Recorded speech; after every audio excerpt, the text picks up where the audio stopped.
Welcome to the forum for the week, guys. Hope everything's going okay for you. I want to apologize for my poor communication over the past, 3 or 4 weeks. Haven't really been in touch with you guys the way I needed to at a time I needed to be. My apologies on that. I get too many plates spinning, and it's a weakness for me. I want to share scripture with you, and just a quick thought about it. This is from Psalm chapter 73, or the 73rd Psalm, verses 25 and 26. Who in heaven do I have but you? And there's nothing on earth I desire besides you. My flesh and my heart may fail, but God is the strength of my heart and my portion forever. My portion, my helping, all I need. I know what a blessing it is to be with my wife. It doesn't really matter what we're doing or where we're going, or even if we're not even talking. It's just like being with her. The same thing is true with my children. I enjoy being in their presence, really, even if not much is going on. All the more we can and we should enjoy the presence of God. To get there, we must learn the disciplines of silence and solitude and meditation on God's words and prayer. Then we'll sense His presence even in the everyday moments. That scripture that I've read convicts me because even as a pastor, I too easily let other things become my portion. It can be my work. It could be members of my family. Lately, I've been into clothes and buying new clothes and upgrading my wardrobe, and it can become a god to me. It's ridiculous. Life will never fully make sense that way because we're not built that way. With Him as our portion, He keeps all the other passions like wives and kids and UK basketball, whatever, in their proper place and priority. He's in the midst of all of it. It's well past time for the American Christian to wake up.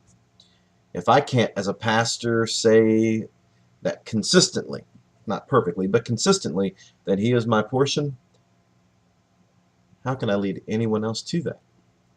Christian life doesn't make sense any other way than all the way. So I put that encouragement and challenge there for you as it challenges my heart. This is a little portion of what I'm going to be sharing in the sermon on Sunday as we're finishing up the Ten Commandments thing. Now, here's a few things, a few items for you guys. More informational than anything, so I'm not really asking you to respond. I know it's already Friday. I'd just like you to please check out this video.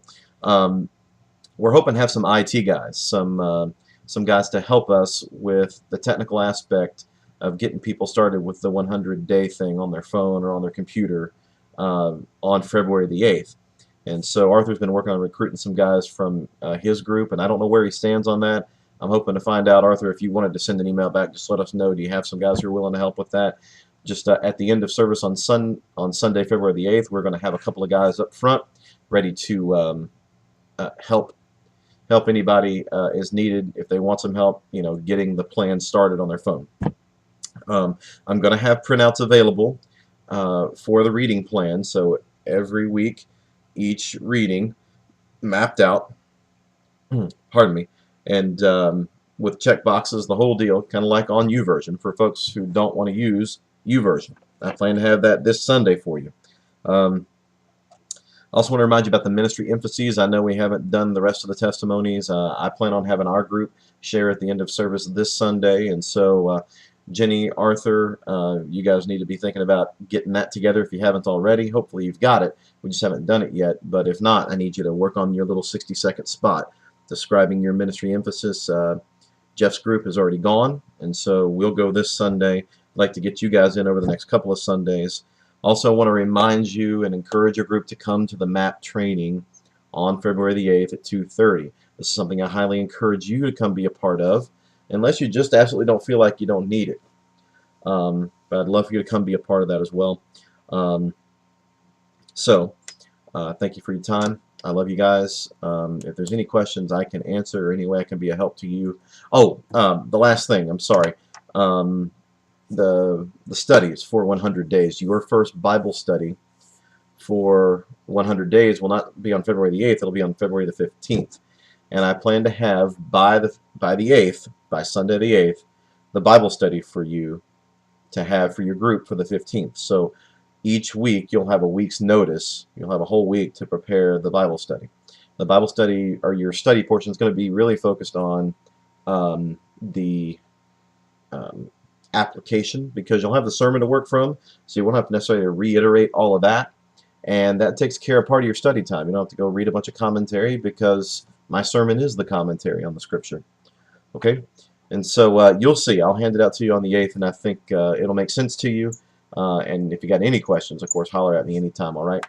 One last thing I do want to mention is we are going to postpone, this is just for your information, postpone our yearly business session that's normally on February the 1st. We're going to move that down to the 15th simply because I've got a couple of strings I need to pull. I need a little more time to pull them, okay? So just letting you know. I'm going to be announcing that on Sunday, just letting you know. All right. Thank you, guys. Love you.